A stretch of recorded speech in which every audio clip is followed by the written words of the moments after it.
When can you do the weed infused drinks? I unfortunately don't partake in that too much, but they are around. It's common. I know. There we go. The sugar? United. A little cinnamon sugar, man. Cinnamon donuts, man.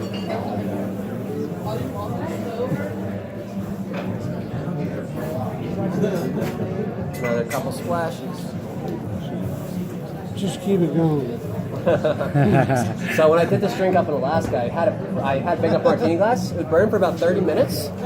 So I'd bring it out with your appetizers. You'd have your campfire at your table, and then once your campfire went out, you could drink your campfire. That's where this all started. If I was in Alaska, I think I would drink campfire. You Oh, got yeah. any weed in there? So one more pass of the sugar, and we're all good.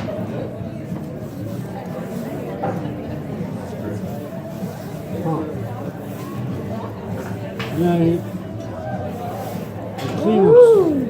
There we go. There we so you go. put down like that. So I'm going to give you a straw. You're going to start at the bottom and work your way up.